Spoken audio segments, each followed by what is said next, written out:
ఏం చేస్తానా టమాటా చెట్ల గడ్డి వీక్తాను కానీ ఊరిపోతానన్నా మేమైనా పోలేదా? ఊరిపోతానన్నా కదా ఇంకా పోలేదా? బస్సు రాలే. బస్సు ఏంది ఇప్పటికి 2-3 బస్సులు వచ్చినాయి. ఇటెట్రా రాదు ఆ ఎండ పొడకి ఎంతసేపు అని నిలబడతా కానీ బస్సు రాక అక్కడ ఇంటికి నిలబడిస్తా. బస్సు రాకనా ఇప్పుడు వచ్చిపోయింది. అదే బస్సు 10 గంటల బస్సు వచ్చింది, ఇప్పుడు 11 గంటల బస్సు వచ్చింది. 11ంటికి వచ్చి 11:30కి వెళ్ళిపోతుంది, మళ్ళీ 12 గంటలకు వచ్చి 12:30కి వెళ్ళిపోతుంది. అప్పటికి వస్తుందంట బస్సు అప్పటికి వస్తుందంటే మరి పైసలన్నీ ఏం చేసినావు? పైసలా ఊరి బొమ్మని పైసలన్నీ ఇచ్చిన మరి పైసలు ఏం చేసినావు? వాళ్ళకొని తీసుకున్నారు. నువ్వేనా చిన్న పిల్లగాని అనే నువ్వు మరి గిట్లా మాట్లాడుతాను. వాళ్ళకొని తీసుకుంటే చిన్న పోరని అనుకుంటానవా? వాళ్ళకట అవసరం అట, వాళ్ళకట కూరగాయలు అట, అదే నాకు 50 రూపాయలు వాళ్ళకి ఇచ్చిన. ఎవరో కూరగాయలు అంటే ఎవరికి 50 ఇచ్చినవే? నువ్వే మనిషివే మనిషివి అన్న కదా. బస్సు లేదురా బాబు తర్వాత పోదురా అని చెప్తే నిజంగానే అంటే నాకు ఇప్పుడు 50 రూపాయలు అవసరం ఉన్నాయారా అడిగితే బదులు చదివిచ్చిన. నేను రేపు ఇస్తా బాగున్నాడు. అయితే రేపు పోదులేరు నిమ్మలంగా అంటే వచ్చిన. కాదు సిగ్గన్న అనిపిస్తలేదా? బదులు చదువులు ఆయనకి ఇచ్చినావు. నువ్వు ఊరి పోయటానికి నాకే సరిపోతలేవే మమత అని అన్నావు.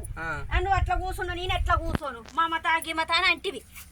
అన్నప్పుడు అన్న అయితే మా బుజ్జి మంచిగా అని చెప్పిన. నా భార్య అసలుకి తిడుతుంది అని చెప్తే ఎందుకు తిడుతుందిరా మీ చెప్తానే అన్నారు. అంటే నా ప్రేమ మధ్య కాడితే నేను మంచిగా అని చెప్పడానికన్నా నీకు సిగ్గు అనిపిస్తలేదా? కాదే గిట్లుంటా అదే ఊరికి పొమ్మని నేను పైసలు ఇచ్చిన కూలికి 4 వేసి తీసుకొచ్చి అన్నారు. అప్పుడే అనుకున్నా నేను ఏమన్నారుకేనా నిజంగానే నా భార్య తిడతారంటే వాళ్ళు అస్సలు నమ్మట్లేరు. నా భార్య తిడతాదంటే వాళ్ళు నమ్ముతలేదు. అంత కదా పోదంపా పోదంపా నన్ను తీసుకొని పోతాను. నేను కూడుకుని తినకుంటే ఇంట్లో పైన ఆ బట్టలు ఏదో గిన్నెలని నడబెట్టినా పొయ్యి పెట్టి అన్నమన్న వండుకుంటా. ఇక పోయిండు ఒక నామందే పావు మొత్తం 4 వచ్చిర్రు. నాకాడి 4 వచ్చాను కదా. ఇక 4 వచ్చారు. నాకు 100 రూపాయలు అవసరం వాళ్ళకి మంచిగా ఇచ్చిన. ఇదేమన్నా చెప్పే కథ ఉన్నదా నీకు? నేను ఊరి బొమ్మని పైసలు ఇస్తే గిట్లనా ఊకే నా మాటతో 4 మాటలు అనిపించుకుంటావా? కథ సల్లగుండా. అయితే నీకు రేపు సాయంత్రం ఇస్తానని చెప్పారు నాకు. అయితే నువ్వు ఊరికెప్పుడు పోతావు? ఊరికెప్పుడు పోతావు? ఇంటింటి పోతా. ఇలా మరి ఊరికి పోతానంటే ఇలా పని అంతా బొడగొట్టుకొని నిన్ను దోలతానికి నేను వచ్చిన. ఎల్లుండి ఊరికి పోతావు. మరి రేపు ఇలా పని పోదు పో. మరి కూలికి దోలుతాకి 12 గంటలకి ఎవరైనా పిలుస్తారా?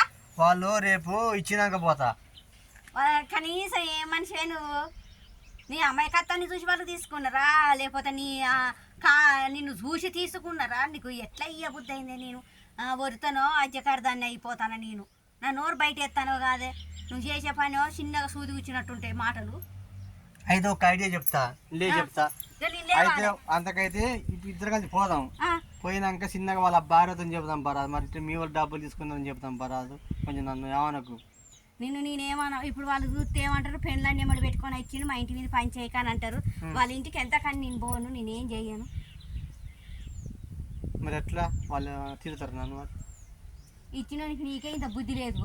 నేనొచ్చేమని అడగను. వాళ్ళు ఏమంటారు? నీ మొగడని చిన్న పిల్లగాడ అమ్మ అని వాళ్ళు అన్నారా? ఇప్పుడు మరి మీ వాళ్ళు అని అంటారా రాకపోతే పోకపోతే? ఇప్పుడు ఆడ ఫంక్షన్ అనే నిన్ను తోలుతుంది. నేను రాకనే నేను పోదాను. నువ్వు పోరాదు. అక్కడ మీరు ఎప్పుడు వస్తలేరు, ఏ ఫంక్షన్లకు వస్తలేరు అని వాళ్ళు అంటారనే నిన్ను పంపిస్తుంది. ఇక నువ్వన్నా పోయి ఎత్తవో 2 రోజులు అని అనుకుంటే ఇటు పోవైతివి అటు పోవైతివి. ఇదేంది నాకు ఈ షికాకు? అటు పోకు. టమాటా చెట్టు పెట్టిన, నాటు టమాటాలు పెట్టిన, అదంతా చెత్తన పీకుతానని ఇటు వచ్చిన. ఆ చెట్లకు ఇక నీళ్లు పట్టానే. ఆ బీర చెట్లు ఆ సొర చెట్లు పెట్టినా, ఇటు నాటు టమాటాలు పెట్టినా. అన్నమేళ తిన్నా. ఇక పావుసారి బియ్యం పిత్తులు కడిగి ఆడ పక్కకు పెట్టిన. ఇక వండుకుంటాను చిన్నగా. నా భర్త పోయిండు కదా ఊరికని. ఉండదా కూర? ఏం కూర వండి పెట్టను, ఏమి తెచ్చి పెట్టను. పైసలని తీసుకుపోయి మందికి ఇస్తావు. ఏమైనా నా నోరు బయట ఎత్తావు. చిన్న మొదిగాను ఎక్కడికో ఉరుకుతానో మళ్ళా. 1000 రూపాయలు ఇస్తా. 1000 రూపాయలు ఇస్తావు? ఇచ్చింది 2000. మేము పోయి అక్కడ 500 కట్నం వేసి మిగతా ఛార్జీకి నా మొగడు పట్టుకొని అది తెచ్చుకుంటామని అంటే మాట్లాడిన 100 రూపాయలు మిగిలినాయి. 100 రూపాయలు నాకితే నేనేం చేసుకోను? ఆ 100 రూపాయలు కూడా నువ్వే ఉంచుకోరాదు. పైసలన్నీ మా నాడ ఇడ పెట్టావు. వాళ్ళు గుంజుకున్నారే పైసలన్నీ. వాళ్ళు ఎట్లా గుంజుకుంటారు? నువ్వు ఊరికి పోయినా కదా. కట్నం వేద్దామని చెప్పిన. నేను వాళ్ళ కట్నం వేస్తానంటే కట్నం వద్ద పోదు బస్ ఎక్కడతాను తీరుతాను సపరేట్ వచ్చిన. ఏమైనా చిన్న మొలిగాని అవుతాను నువ్వు? గివి ఏదన్నా ఉంచుకున్నా? అరే ఇప్పుడు బస్ ఎక్కడతారా? పిచ్చి కుత్తులు 2 గంటలకు వస్తారు అంటే 2 గంటలకు పోతే నువ్వు అక్కడ పోయి 6 అయిద్ది అంటే సపరేట్ భయపడి మీరు వచ్చిన. వాళ్ళు నీ దగ్గర నీ దగ్గర పైసలు బాగానే ఉన్నాయి అని చెప్పారు. అది జేబులో చేయబెట్టి తీసుకున్నారా?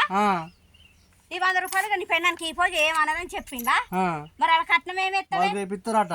నీకు సిగ్గున్నదా? మనిషి ఇంతేనా? వాళ్ళ ఇంటి పోయి అడగత పైసలు. నడు గింత మాత్రానికి ఉండదు షికాకు.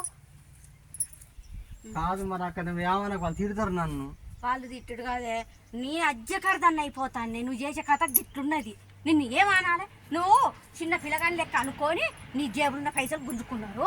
నువ్వు ఊరికి పోకుండా ఇక ఇప్పుడు నా మీదకి నిందలు. నేను ఎవరింటికి పంచాయలో మళ్ళీ ఒకసారి 1000 రూపాయలు ఇక ఈ ఒక్కసారికి నన్ను ఎవరికి ఇయ్యాను కదా. రేపు పోతలే పొద్దుగాల.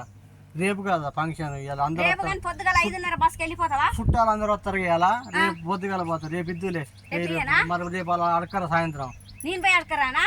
నువ్వు ఇచ్చిన నువ్వే పోయి అడుకో. గనగన మాట్లాడతావు, తిడతావు కదా. నువ్వు తొందరగా ఇస్తారు, నాకు ఇయ్యరు వాళ్ళు. ఇక నీ పెన్నం వస్తుందంటే ఇక గడగడ భయపడి తొందరగా ఇస్తారు. నువ్వు నిన్నగా చిన్నగా అమ్మాయి లెక్క నువ్వు ఉండు. ఈ పైసలు కూడా జేబులో పెట్టుకో. ఇక ఏమన్నావు? బుడంకాయ కూర వండిన. నాకు బాగా అన్నం పెడుతూ పైగా నన్ను ఏమన్నా తిట్టాను కానీ కదా బో